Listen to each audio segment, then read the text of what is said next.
Hello, CFAM. Welcome to Overflowing Church Online. I'm Pastor Cliff, and we're excited to be with you today. We believe na hindi aksidente nandito ka, but God has something special for you. So open your heart and let's grow together in His Word. Tayo po'y manalangin, Panginoon. Maraming salamat, Lord, sa buhay po ng bawat isa, O God, that you bring us here, O God, today, despite marami pong naging hadlang, despite po sa mabigat po ang mga aming pinagdaanan sa mga daang araw, Panginoon. We pray today, O God, na hayaan mong gumaan po ang nararamdaman namin sa pamamagitan po ng iyong salita, Lord God, na anuman pong matanggap namin ay maging magandang binhi para umapaw, Panginoon, sa aming buhay, na makita to ng mga ibang tao, ng pamilya namin, ng mga katrabaho, ng mga kasama namin sa eskwelahan, Panginoon, at maging pagpapala po ang buhay ng bawat OC fam na nandito ngayon. Gamitin niyo lamang po ang inyong lingkod.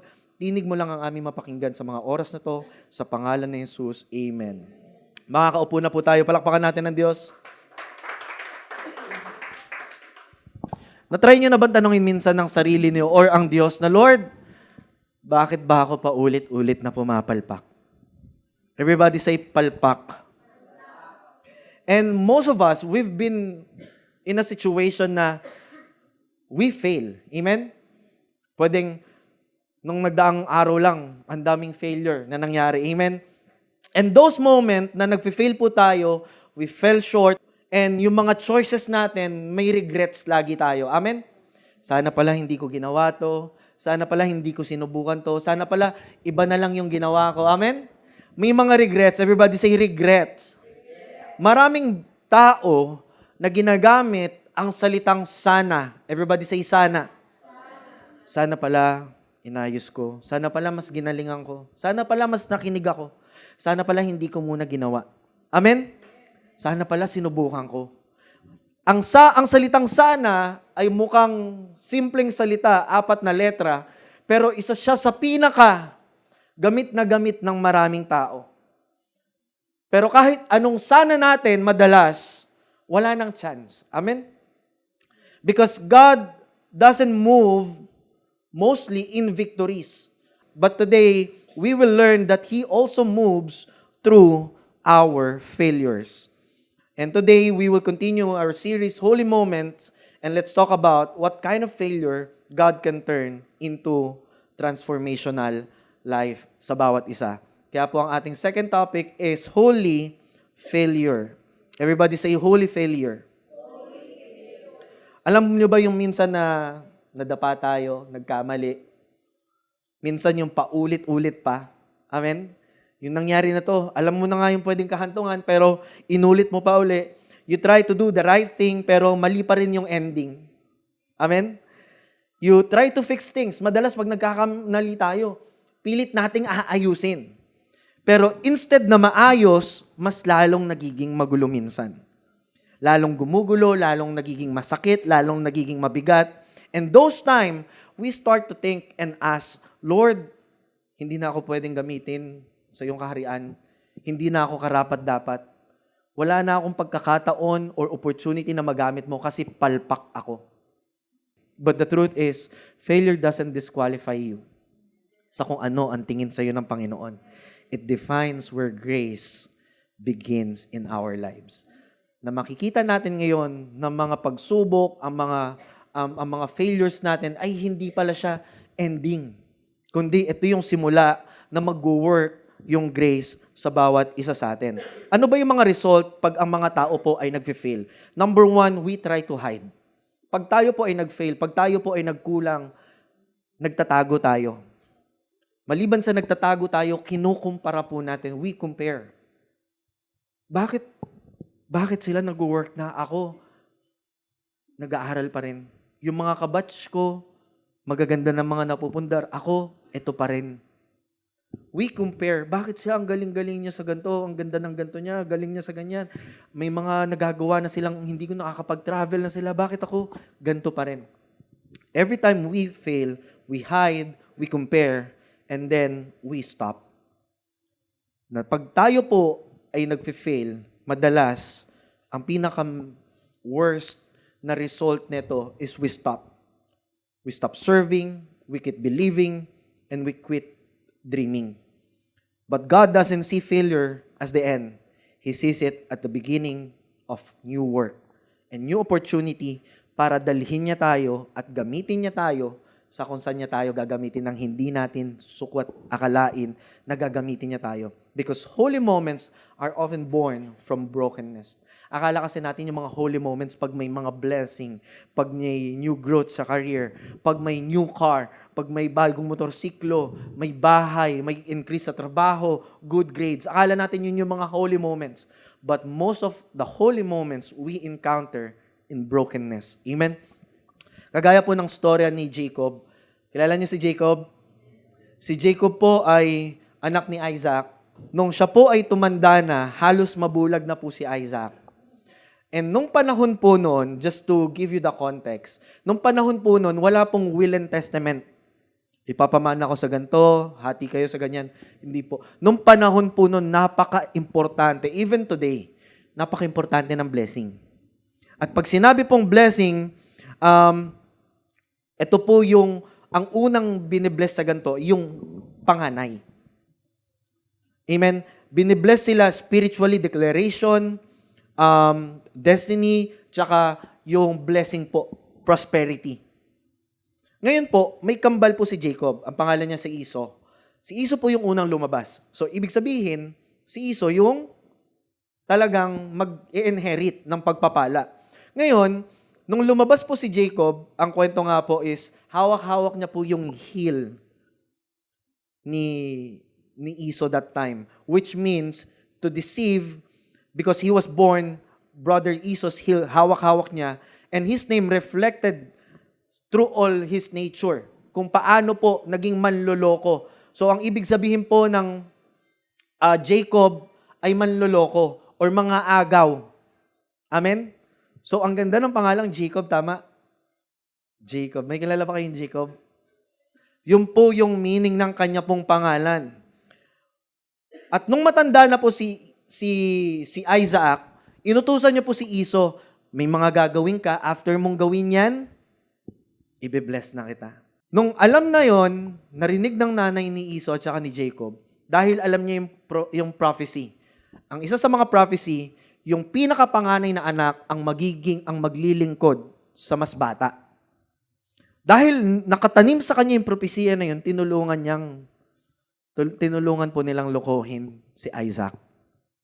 So, ang ginawa po ni Jacob, dahil narinig niya kung ano yung pinapagawa siya yung nag-prepare. Tapos nagsuot po siya ng goat skin. Kasi si Esau po ay mabalbon. Siya yung hunter Siya yung laging nasa labas. Siya yung nagtatrabaho. Siya yung masipag. Si Jacob, nasa bahay lang. Nagkukulong. Walang ambag masyado. Nagsasaing na lang, sunog pa. Ganun po yung buhay nila. Nung narinig nila, tinulungan po siya ng nanay niya. Sinuot nila yung goat skin, tapos sinawakan siya. Sabi ni Isaac, ikaw ba ito, Esau? Opo, ako po ito, ama. Nung sa boses pa lang, na siya nagduda na, pero hindi mabalbon. Kasi nga bulag na po si Isaac. So to make the long story short, nakuha niya po yung blessing nang hindi dapat sa kanya. Nung nalaman po ngayon to ni Esau, pinahabol niya po si Jacob dahil ipapapatay niya. Kasi yung birthright niya, ninakaw ni Jacob Amen? Sa takot ni Jacob na mamatay, nagpakalayo-layo siya. Galit na galit si Esau, hinabol niya si Jacob at si Jacob po ay pumunta sa Haran at doon po namuhay ng 20 years. During that time, naranasan niya yung blessing. Kung ano yung dineklarang blessing. Naging prosper po yung buhay niya. May naging 2 asawa pa po siya. Tapos 11 anak. Maliban po doon, nag-prosper yung negosyo niya. As in, kung ano yung pinagbinili na sa kanya nangyari, pero hindi siya masaya. Hindi po kontento sa mga natatamasa niya dahil alam ni Jacob na may mali. Basahin po natin sa Genesis chapter 32 verse 22. No? Nung gabing ring iyon, gumising po si Jacob at tinawid ang ilog ng Habok at ang 2 niyang asawa at ang kanyang 11 anak. Pagkatapos makatawid ng lahat at ang kanyang ari-arian, naiwang mag-isa si Jacob. Doon, nakipagbuno po siya sa isang lalaking hanggang pagbukang liwayway. Ibig sabihin nakipagbuno, hindi nakipagkwentuhan. Hindi nakapag-arm wrestling. Nakipagbuno. As in talagang, nanonood kayo ng WWE or ng UFC, KFC, saka yung one, no? Alam nyo naman, ganun po. Pero hindi po fighter si Jacob. Amen? So, doon po, nakipagbuno po siya hanggang magbukang liwayway. Suntok-suntokin mo nga lang yung pader ng 5 minuto, pagod ka eh. Makipagbuno ka na nga lang, pagod ka. Pero ito po, inabot sila hanggang kinabukasan. Kaya kung mapapansin nyo po, pag nanonood kayo ng boxing, ng UFC, may ilang rounds lang. And then yung mga last round, pagod na sila. So imagine kung gaano ka-exhausted si Jacob that time.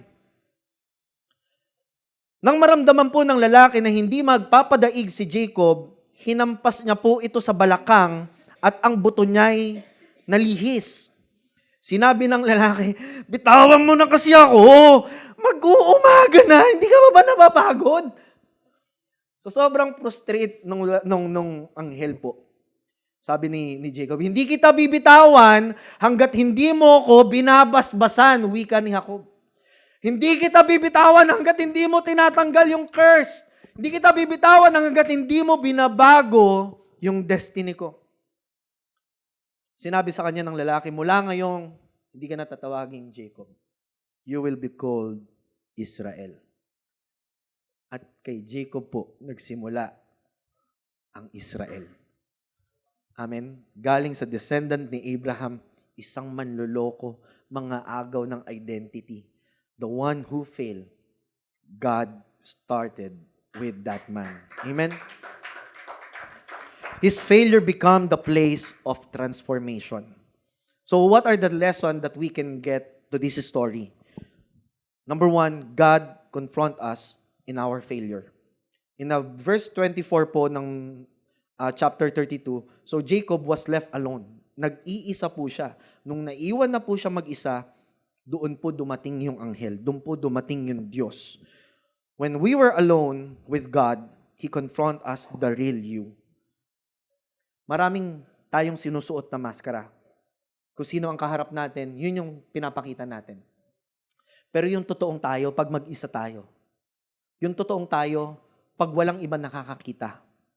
Kagaya ni Jacob, nung siya po ay mag-isa, dun siya kinonfront ng Panginoon kung sino yung totoong Jacob. Not the version kung ano yung pinapakita natin. Not the version pag nasa school, hindi yung version pag nasa work, hindi yung version pag nasa church, hindi yung version pag nasa bahay. Amen? Nagigets niyo ako kung ano yung ibig kong sabihin? Jacob had been running all his life for 20 years. Naging maayos, may pamilya siya, may maganda siyang trabaho, may mga ari-arian siya. But deep down, alam niya, mali. And most of us, kahit gaano ka ka-successful, kahit gaano kaganda ang nangyayari sa buhay mo, pag sinimulang mong mali ang isang bagay, hindi ka matatahimik. Walang kapayapaan, walang totoong joy. Kasi deep down, alam mo mali na.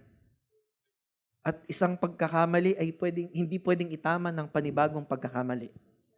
And for 20 years, Jacob was so frustrated na ayoko na. Naranasan ko na ang rangya ng buhay. 2 pa nga ang asawa ko.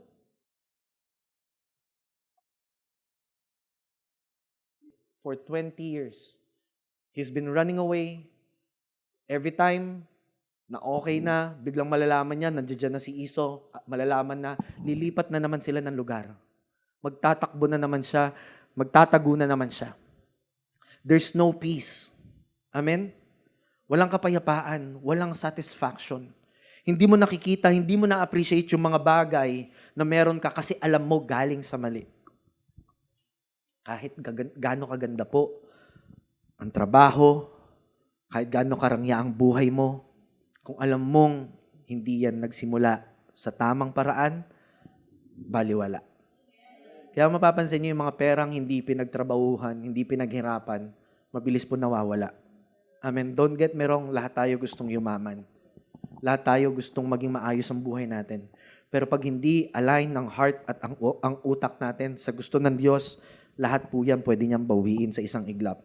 And sometimes, the moment that everything fall apart, our plan, our image, even our comfort, God is saying, now, I can finally deal with you. Kaya di ka ba nagtataka? Mula nung nilakaran mo yung katawagan mo, mula nung nag-serve ka kay Lord, mula nung sinik mo siya, akala mo magiging maayos ang buhay mo, di ba? Akala mo mas magiging madali ang lahat, di ba? Nagtataka ka, bakit pahirap? Bakit mas dumadami yung pagsubok? Bakit mas nagiging rough yung daanan? Bakit mas nagiging lubak-lubak? Amen? Hindi dahil pinagtitripan ka ng Diyos or pinaparusahan ka ng Diyos. Kasi yung mga comfort, yung image, yung ganda na pinangahawakan natin, yung mga plano natin, pag hindi in line sa plano ng Diyos, aalisin niya. And every time na inaalis niya, we feel discomfortable. We feel attack. Pakiramdam natin, inaatake tayo ng kaaway. Pakiramdam natin, pinaparusahan tayo ng Diyos. No. It is God, divine appointment, para magkaroon tayo ng holy moment. That every time lahat ay gumuguho, that every time lahat nagfe-fail, yun yung moment na kaya ka na niyang i-confront ng kung sino at ano ka talaga. God doesn't confront to condemn. Ito rin naman yung kaibahan. Hindi niya i-confront na, tignan mo, alam mo, kaya inalisan, tigas kasi ng ulo mo eh. Pasaway ka eh. Hindi po siya yung ganong klaseng Panginoon. He comfort us. Okay lang yan. May iba kasi akong plano para sa'yo. Amen? He confront to change our heart and our perspective. Your failure can be invitation to your most and honest encounter with God. So wag tayong magdamdam every time that we fail, every time na nagfo-fall short tayo. Kasi possible yun yung divine appointment niya para magkaroon tayo ng holy encounter with Him. Sino dito yung pumunta ka sa simbahan kasi gusto mo lang magpasalamat sa Panginoon na ang buti-buti niya, ang saya-saya ng buhay mo. May love life ka, may car ka, may bahay ka. Lahat is perfect. Punta ka sa church, magpapasalamat ka. Sino dito yung pumunta sa simbahan kasi pagod ka na? Sawang-sawa ka na. Wala ka ng lakas. Hindi mo na alam kung kanino kakapit. We are all tumakbo sa Panginoon. We run to God dahil we are so broken. Because we are a failure. Walang lumapit sa Diyos na, ang saya ko kasi. Mas lalo ko nakita yung agad. Amen? Kaya nga malapit ang Diyos sa mga taong broken-hearted eh. Hindi dahil gusto niya na makakita ng mga emo. Uy, emo to. Hindi po emo si Lord. Kasi alam niya ang mga taong nasasaktang lubha. Doon siya nagkakaroon ng pagkakataon to confront us. Kasi pag masaya tayo, pag maganda nangyari sa buhay natin, wala tayo sa Kanya. Nakakalimutan natin siya. Siguro sabi ng Lord, so okay pa itong mga to. Pag nag-broken heart, naaalala nila ako. Pero pagka hindi broken yung pockets nila, yung wallet nila, wala sila. Pag masaya yung relationship nila, wala sila. Hello? So, hindi din tayo pinagtitripan, hindi, aalisin ko yung mga yan para ma-broken sila. Hindi po. Kasi alam niya yung mga bagay na meron tayo na nakakapagkalimot sa atin na magpasalamat sa Kanya, aalisin niya. At sa oras na inalis niya yun, everything will be messy. Kasi doon tayo comfortable. Doon tayo masaya. Nakadikit yung kaligayahan, yung kasaganaan sa mga material, sa mga nararanasan natin. So, inaalis yan ng Lord, hindi para pagtripan ka. Inaalis yan ng Lord kasi ang gusto niya, siya lang ang Diyos mo. Amen? Ang gusto niya, hindi ka nakafocus sa gift. Ang gusto niya nakafocus ka sa giver. Diba? Pag lumalapit tayo sa Lord, na talagang opening song pa lang, pang-altar call na yung iyak mo eh. Tapos yung kanta, The Joy of the Lord. The joy of the Lord. Tapos ikaw doon, oh Lord, wala akong joy. Diba? Kasi we are so broken because of our failures. Pag masaya tayo, nasan tayo? Pag bagong sahod tayo, nasan tayo? Pag lahat ay parang bulaklak na nasa paligid na nangyayari, nasan tayo? Then we run to God every time na broken. Tapos nagagalit ka, Lord, ba't ganito ginagawa? Pinaparusa mo ba ako? After all, nagsisimba naman ako. Yun nga ang problema. Ginawa mo akong dausan ng kasalanan mo. Okay na yan, may Monday to Friday, nasa akin, Saturday. Hingi na lang ako ng sorry sa Sunday. Tapos nagtataka ka, bakit paulit-ulit yung buhay? Bakit, Lord? Ang sigla-sigla ko last Sunday, bakit pagdating ng Monday, bakit mukhang talunan? Kasi kinakahon natin ng Diyos. Jesus, eto ka lang, hanggang Savior ka lang, lalapitan ka pag kailangan kita, pero pagka paldo na, diyan ka lang, basta diyan ka lang. Amen? Hello? Sabi mo nga sa katabi mo, medyo ilag ka ng konti.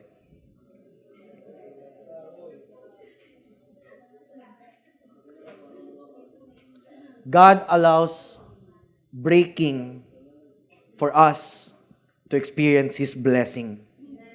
God allows breaking for us to experience blessing. Ano yung ginawa ng anghel? Gigil na siya eh. Wala siyang pang anghel po yun. Ang Diyos po yung niya. Diba? Isang pitik lang yun. Pero sa sobrang desperate ni Jacob, hindi siya bumibitaw. Anong sabi ng anghel? Madaling araw na. Kagabi pa tayo dito. Bumitaw ka. Sa gigil niya, anong ginawa? Brinake niya po yung kanyang balakang. He touched the socket of Jacob's hip and his hip was wrenched. Brinake niya po. Jacob's limp was painful. Pilay si Jacob eh.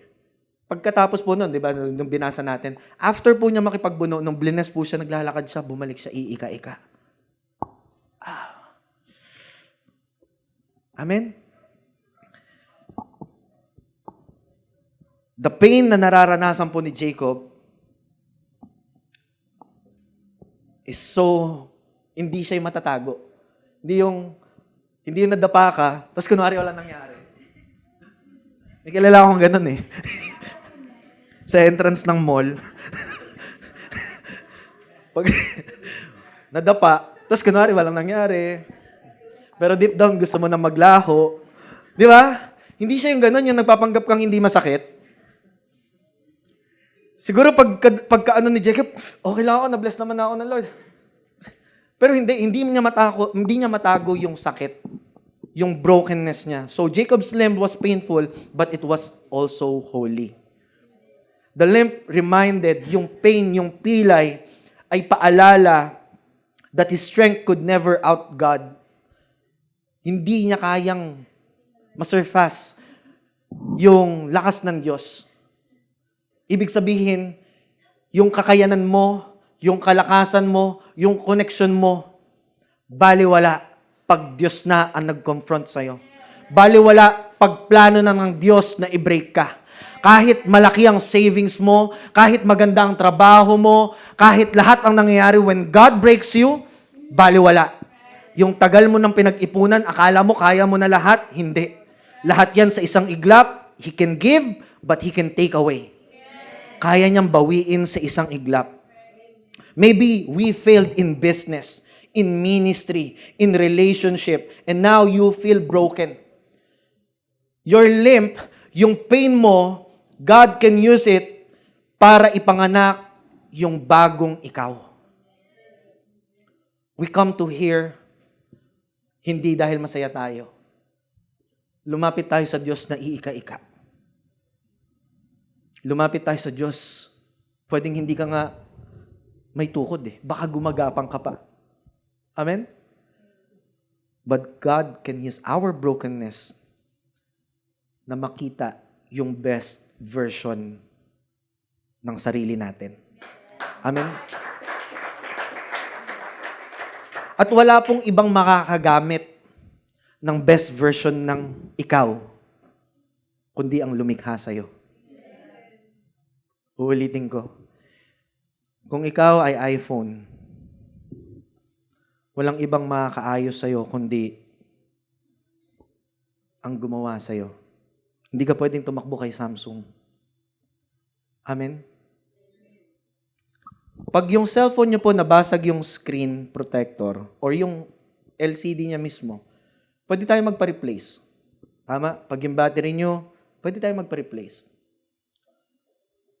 Sa mga problema natin, pwede nating i-replace yan ng something. Pero tandaan nyo, pag ang cellphone may isang napalitan lang na hindi original, pwedeng hindi magtagal. Minsan, listen to this, hindi tayo tumatakbo sa totoong, anong tawag doon? Manufacturer o yung nag-aayos, ano yung tawag doon? Technician. Kasi mas mahal. Pwede na to sa Sunshine Mall. Pwede na to sa Guadalupe. Parehas din naman. Hindi tayo tumatakbo sa kung sino yung totoong lumikha sa atin because it costs too much. And we don't want to happen. Hindi natin kayang i-lay down yung comfort. Hindi natin kayang i-sacrifice because it costs too much. Dahil pag tumakbo ka sa Panginoon, ibig sabihin, sasabihin niya sa'yo, kailangan mong iwan yan. Kailangan mong bitawan yan. Kailangan mong talikuran yan. And natatakot tayo, kaya kung kani-kanino tayo tumatakbo. Kung kani-kanino tayo nagpapaayos. Mas gusto natin yung band-aid kaysa sa totoong paglilinis at pag-aayos, paggagamot ng sugat. Pero madalas, yung paulit-ulit na tapal, it causes us infection. Hello? Sabi mo nga sa katabi mo, nakailag ka ba? Kaya tandaan po natin, every time na binibigyan kayo ng pagkakataon ng Panginoon sa pamamagitan ng failures, ng brokenness, huwag kayong tumakbo palayo sa Panginoon. And we've seen a lot of people who fail dahil sa kahihiyan, lalo silang nawala sa Diyos. Ito po yung lagi kong sinasabi, if you fail, run to God. Don't run away from God, but run to God. Palakpakan natin ang Panginoon. Kagandahan, nung nakita ng Panginoon, Jacob is so desperate. Anong ginawa niya? Sige, anong pangalan mo? Ako si Jacob. Sa ngayon, di ka natatawaging Jacob. Ikaw na si Israel. Pwede naman, nung unang tingin niya sa Panginoon, Uy Lord, hindi na tayo magre-wrestling. Baguhin mo na lang yung name ko. Kasi I know, you know the ending. Alam ng Diyos, aabutin tayo hanggang kinabukasan. Alam niya yun. Amen? Pero yung anong ginawa ng Lord? Hinayaan niya na umabot sila. Di ba ano sabi ng anghel? Ano ba? Tigilan mo na lang ako. Umaga na. Alam niya yun. Alam niya yun ang mangyayari. Pero ano yung gustong Pwede niya naman palitan agad yung pangalan ni Jacob eh. Naglalakad siya. Uy Lord! Oh, Jacob, Israel ka na ngayon. Ingat. Di ba? Pwedeng ganun. Pero gusto makita ng Lord yung desperation mo. Gusto makita ng Lord yung kagustuhan mo. And masakit minsan, kailangan muna nating masaktan ng sobra bago natin ma-realize that we are so desperate. Lord, pagod na ako dito. Saka tayo. Hello? Ang gusto makita ng Lord, we are so desperate. At nung nakita ng Diyos that Jacob is so desperate, sabi sa kanya, mula ngayon hindi ka natatawaging Jacob. You will be called Israel. When God changes your name, He also changed your identity. Si Jacob, manloloko, mga agaw ng identity, pero binigyan siya ng Diyos ng identity. And Jacob's past didn't define his future anymore. For 20 years, nagpa-prosper siya. Pero he's living dun sa pangit na definition ng pangalan niya. But not anymore nung nagkaroon siya ng holy encounter with God. Maybe people still call you kung ano yung mga nagawa mo nun, na kahit alam mo nagsisi ka na pag nakikita ka ng mga taong yan, nababalik kung ano yung pagkakamali mo. Nakikita kung saan ka pumalpak. Markadong-markado ka na. Sinasabihan, huwag niyong lalapitan yan, huwag niyong pagkakatiwalaan yan. Ganito yung scheme niyan, ganito yung ugali niyan. But when God renames you, He calls you redeemed, restored, and chosen. Hindi ka lang niya pinalitan ng pangalan. Kung hindi, tinubos ka niya. Hindi ka lang niya ni-restore kung ano ka dati. In-upgrade ka pa niya. Dahil pinili ka niya. Palakpakan natin ang Panginoon.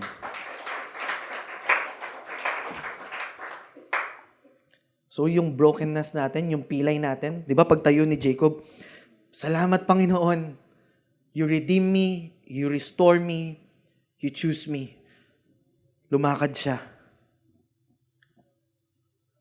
Ni-restore siya, Lord, Pastor, pero hindi ni-restore yung binali sa kanya. Hindi po. And I remember the small James, one of the disciple ni Jesus.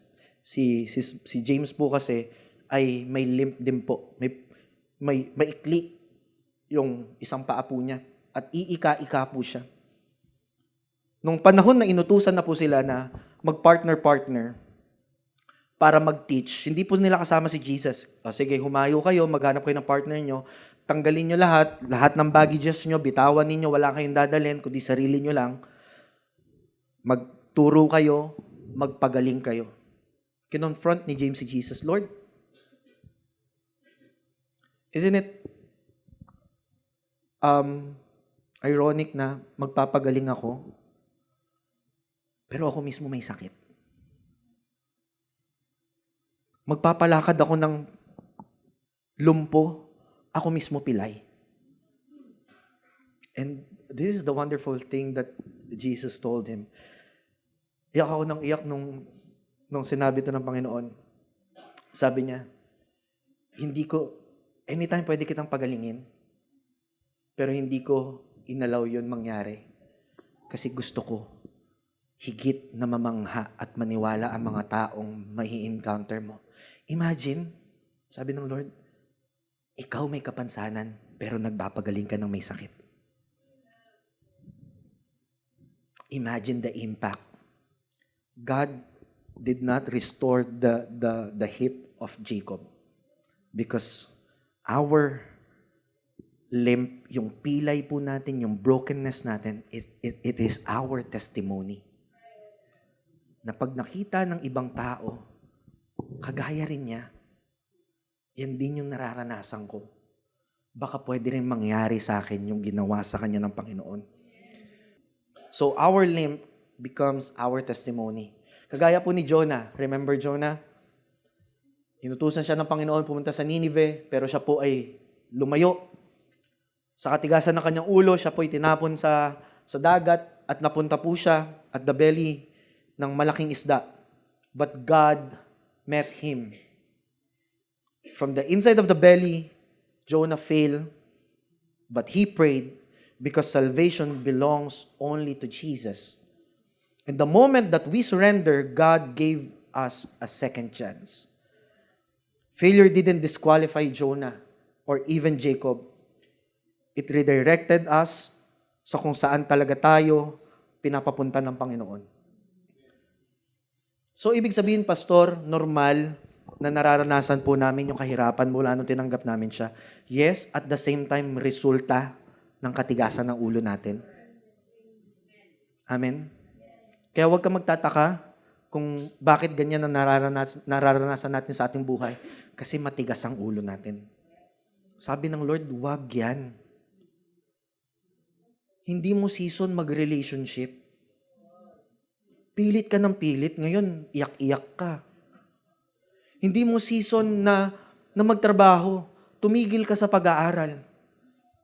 Don't get me wrong, alam mo, pinagdaanan din po namin yan, mga tito, tita, mga magulang nyo. Mga bata noon, nung mga bata tayo, pag nag-aaral tayo, gusto na natin tumanda. Gusto na natin magtrabaho. Tanungin nyo kami ngayon, gusto namin bumata. Kaya huwag kayong magmadali. Maximize your season. Kung ang season mo tag-ulan, huwag mong ipilit na nasa summer ka. Kung ang season mo summer, huwag mong ipilit na nasa tag-ulan ka. Nagigets nyo? Nakakatawa man, pero ganito madalas sa atin. Pinipilit natin yung hindi natin season. At the end, nanggagalit ka sa Diyos. Sinisisi mo pa ang Diyos. Umaalis at iniiwasan mo pa ang Panginoon. Bakit? Kasi you fail. Madalas, hindi lang tayo nag-hide, hindi lang tayo nagko-compare. Minsan, naninisi pa tayo sa mga failures natin. Amen? So what can we learn from this lesson? Your failure is not your finish line. It is God's starting point.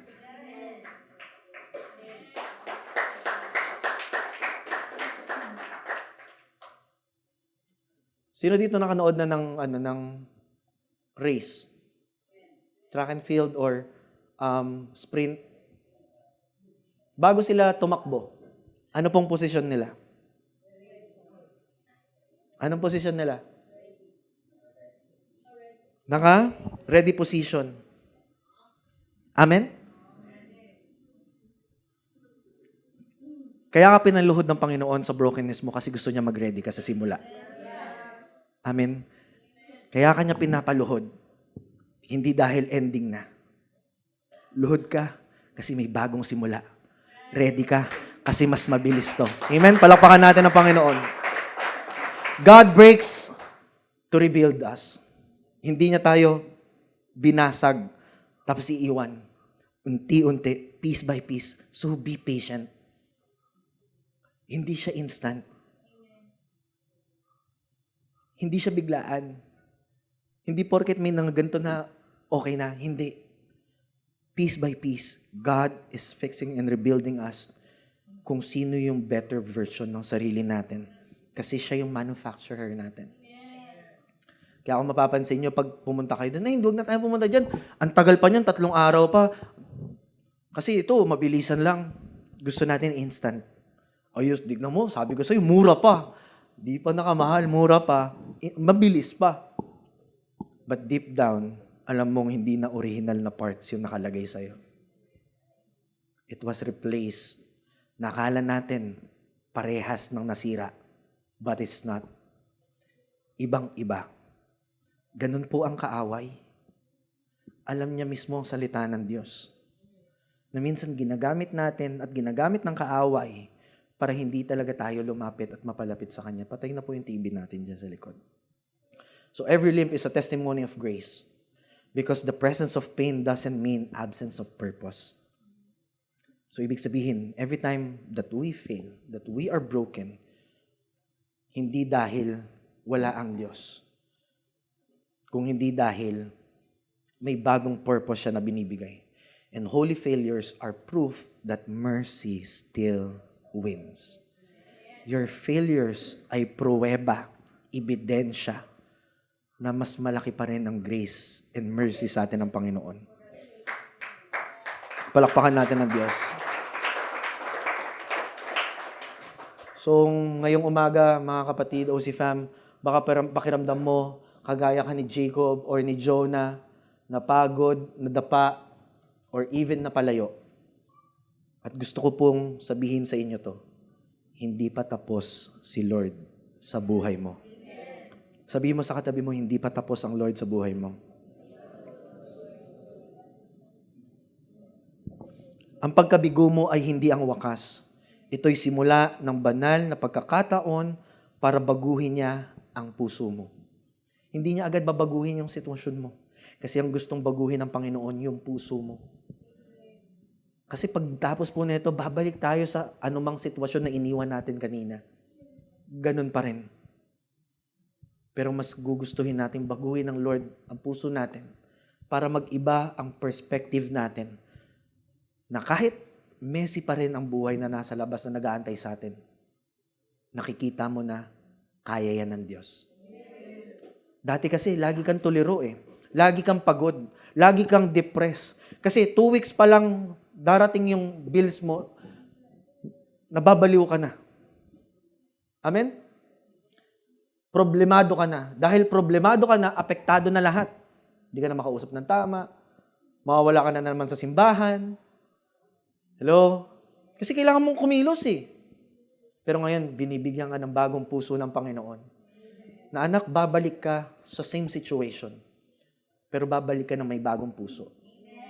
na may magtitiwala na, Lord, it is the same place, it is the same scenario, but thank you. And every time na nakikita ng Diyos that we are so desperate, sige na nga. Sige na. Babaguhin ko na ang pangalan mo. Babaguhin ko na ang destiny mo. At i-rewrite ko ang storya mo na hindi mo sukat akalain na gagamitin ka ng higit ng Panginoon. So I want to challenge everyone. Ano yung pwede niyong harapin na pwedeng failure, pagkukulang sa buhay natin? Can we tell it to ourselves? Face it. Everybody say, face it. Harapin po natin yung failure natin. Huwag po natin takbuhan. At habang hinaharap natin dito, ang panalangin natin, Lord, samahan mo kami. And walk differently. Ipakita natin na may natututunan tayo. Hindi yung ang lakas natin mag-amen pagdating dito, ganun pa rin yung treatment natin. Yung problema, Pastor, sabi mo kasi ganito, magiging maayos na, pero hindi, pagbalik namin, ganito pa rin. Yung bilis namin, mas lumaki. Mas maraming naniningil, mas maraming nagpapaalala ng ganito yung buhay namin. True enough. Kasi ang gusto ng Diyos, makita niya yung puso mo na kahit ganyan yung sitwasyon mo, kaya mong magpasalamat sa Kanya. Ito yung laging practicein natin. Na every time that we fail, every time that we are fall short, wag natin tanungin sa Lord na, Lord, bakit mo ginagawa sa akin to? Instead, Lord, ano yung itinuturo mo sa akin? Doon pa lang may change na ng puso eh. Kasi yung tatanong mo, Lord, bakit mo ginagawa sa akin? Naninisi ka na eh. Minsan nga si Satan, kahit walang ginagawa, loko na naman. Pastor, dumadaan ako kasi natitempt. Grabe si Satan, grabe kumikilos ang kaaway sa buhay ko. Pinapalubog niya talaga ako sa utang. Wow. Sabi ni siguro ni Satan, hindi naman ako nag-check out ng mga yan eh. No, Satan, no! Ah! Minsan kumakain si Satan, no! Ako na naman. Tentasyon. Kumakaway lang yan. Huwag kang makipagkamay. Hinag mo pa eh. Uy! Mahigpit pa, binuhat mo pa eh. Sa mata. Hello? Amen? So we walk differently. Can we ask everyone to stand up?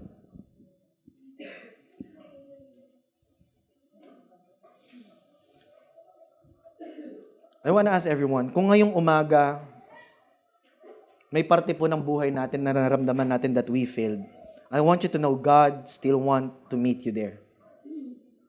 God wants to meet you in your failure. And that is our holy moment para makapagsimula tayo. So don't hide your limp. Huwag niyo pong itago yung mga brokenness natin, yung mga tama natin. And don't run from your failure. Bring it to God, dalhin natin sa Kanyang paanan, and let it turn into holy moment that change everything. At the end of the day, this is just another normal Sunday. Pero kung gusto nyo maging buhay ang Diyos sa inyo, laging magsisimula po ang desisyon sa inyo. Kasi kahit anong ulit po ng pastor, kahit minsan lumuluhod pa si pastor para lang ma-demonstrate sa inyo yung mga bagay-bagay. At the end of the day, oo nga no, tama yun, tinamaan ako doon. Pero pag uwi, hindi ka naman magdidesisyon para lakaran kung ano yung tama. Bali, wala po. So I want to challenge you. Face your failure. Face the area of your life that you failed. And bring it to God. Pikit po natin ang ating mga mata. Tayo po'y manalangin, Panginoon. Salamat dahil hindi natapos ang kwento namin sa mga pagkakamali namin, sa mga failure namin, O God. Salamat sa mabiyayang umaga na patuloy mo kami binibigyan ng pagkakataon na bumangon sa gitna po ng hiya at sakit. Tulungan mo po kami, Panginoon, na makita ang kamay mo sa likod ng mga failures namin at pagkabigo, Panginoon. Baguhin mo po kami. Baguhin mo ang aming pangalan. Baguhin mo ang aming puso. Baguhin mo ang aming isipan. Baguhin mo ang aming mga gawa. At gamitin mo po ang bawat sugat na meron kami bilang isang patutuo sa kabutihan ng aming Panginoong Hesus. Inilalatag po namin ang aming buhay sa iyo. Sa pangalan ni Jesus, Amen. Salamat sa panonood, OC Fam. Kung na-bless ka sa video na to, please share it to others. Let's encourage them and let's share the good news to them. And also, kindly please like and subscribe para mas marami pang maabot at matulungan at mabigyan ng pag-asa ng simpleng platform na binigay sa atin ng Panginoon. Together, let's spread love and give hope, encourage one another. God bless you.